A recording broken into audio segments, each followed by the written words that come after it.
Court TV is back, and we couldn't be happier. No guests on those shows many years ago, many times, with Vinnie Politan, at the time Kimberly Guilfoyle Newsom, Catherine Cryer. Now it's back and bigger than ever. And they brought back Vin as the lead anchor, and he is terrific. And he's back on Bernie and Sid for about the fifth time. We love having him on. Vinnie Politan, what's going on? Hey! Good morning.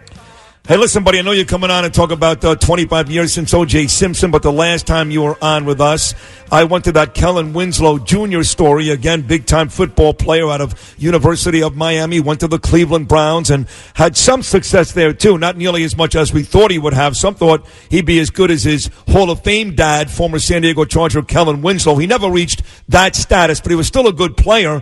Then we find out this guy's raping women all over the country. And I guess yesterday it came back guilty on the rape of a homeless woman. What an unbelievable story here. Is that the latest on Kellen Winslow Jr.? Yeah, but it's been a really strange verdict. So yesterday the jury did return a verdict guilty of the rape of a homeless woman, but there's still 8 more counts that are outstanding. So today the jury will continue deliberating, and there are still 2 counts of forcible rape. One dating back to 2003 from a high school party, and another one of another woman who's been described as a transient out in Encinitas, California. So he could still be facing the potential of life in prison.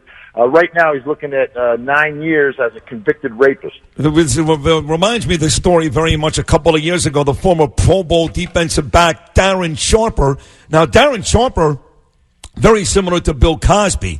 He would invite these I guess, NFL fans back to his hotel, and he would drug them, sleep with them. Some woke up in the middle of the sex. So Sharper closer to Cosby, but he does become Winslow, the second NFL player, along with Sharper the last couple of years, to be involved in, in rape. Yeah, and it's the strange thing about this is Winslow, the second, is only in his mid-30s. His accusers are in their late 50s. There's one woman he was convicted of exposing himself to. She was in her 60s. Another one that some lewd conduct at the gym. She's 78 years old. So this is deviant, strange behavior. Indeed it is. Vinnie Politan from Court TV. Vinnie, 25 years this week since O.J. murdered a couple of people notoriously and very infamously. Now, let me ask you this. Before we ask you about O.J. himself, I would posit to you that Court TV owes its existence to O.J. Simpson. Would you not agree? In part. I think it made it a household name at that point, but there were other big trials. You had the Menendez brothers. You had William Kennedy Smith. There are a whole bunch of them. But absolutely, when you say O.J., people say Court TV afterwards. So it is part of the birthright of Court TV. A lot of on-air personalities at the Greta Van Susteren, just a bunch of them. 25 years after the murders, O.J. Simpson says life is fine. You know, the last time I went to rehab, by the way, they said to me, Vin, FINE is an acronym for effed up, insecure, neurotic, and emotional. And I got to think O.J. Simpson is all 4 of those. But I guess he thinks life is fine, because the truth is, even after the Vegas stint and doing time for that crime, he should have been put away for the rest of his life back in 1994. Yeah, that was he's found liable for the death in the wrongful death civil suit, right? But in the criminal case, he was found not guilty. But at the end of the day, there was some evidence that came out during the civil case that wasn't part of the criminal case that would have been very helpful in that prosecution. But at this point, what you see from O.J. Simpson is much different. He's a much different person in the way he's living his life after getting out of prison than he was after being found not guilty of the double murders. Much more, below the radar. Well, he's also much older. Yeah. I mean, back then, I remember he got out of jail. He went back to Miami. He was still hanging out with white blonde chicks, doing cocaine, going to bars, playing golf every day. I knew O.J. after he got off the first time. He was a younger guy and much different. He was. And the other thing was he was obsessed with Court TV, by the way, because after the O.J. Simpson trial, when we would cover cases, oftentimes just situations would come up in a trial, and we'd make an analogy to the O.J. Simpson trial because everybody knew that case.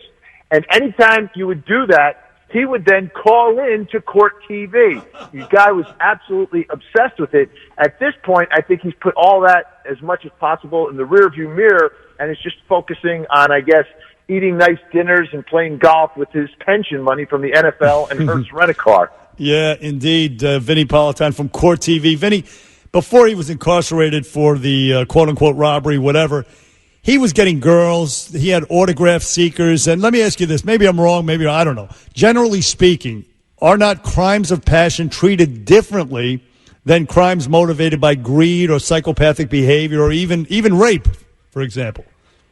To a certain extent. I think the other part of that was that there was, he was a celebrity beforehand.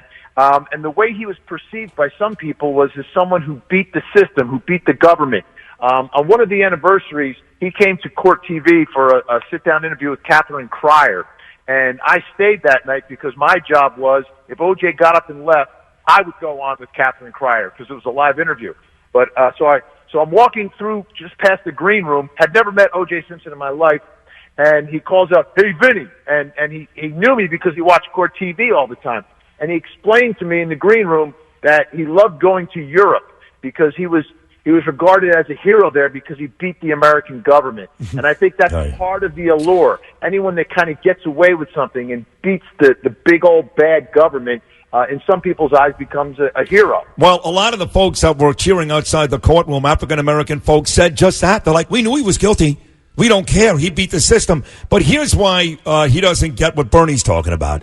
Bernie's talking about the crime of passion. Yes, if in fact O.J. Simpson came home one night and he found his beloved wife having sex with Marcus Allen, for example, and he killed her, that would be somewhat explainable. That's not what happened here. He was beating the living daylights out of this woman for years. It wasn't all of a sudden crime of passion. He was a very abusive husband. He should have been arrested 10 times before that. So for me, the crime of passion thing goes out the window because he was an animal for years.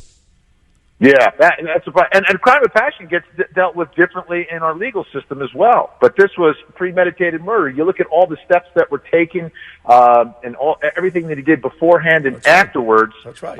That came out during the trial in the civil case. I mean, much different than just like, crime of passion is you're not planning it, you're not expecting to do it. It just happens. There's a moment where you have this irresistible impulse, but that was not the case. So would you say that the ABC Sports Network, ABC in general, who employed O.J. Simpson throughout those years when he beat the crap out of Nicole Brown Simpson, would you say they're somewhat responsible for the ultimate murder, for keeping him on and enabling the guy?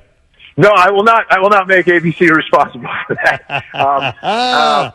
But I would say this, though, in today's world, it might be dealt with a lot differently, if in fact any of this stuff came out, because you know that things that happen these days get a lot more publicity, and there's much less room for people who are misbehaving at home to whatever level. So I think it may have been dealt with differently. But no, I do not hold them responsible. I do hold them responsible, though, for hiring you. Yeah, there you go. Vin, I always piss off my wife, Danielle, who's a wonderful defense attorney, and our friends Joe Tacopina and Arthur Aidala when I say this because OJ's defense team was, quote-unquote, just doing their job. But when you look at what's happened since OJ was cleared of the crime, not the civil case, Johnny Cochran, dead, F. Lee Bailey, disbarred, Robert Shapiro's one and only son, dead of an overdose. I mean, outside of Barry Scheck, almost every attorney, almost all of them that helped OJ get off has either died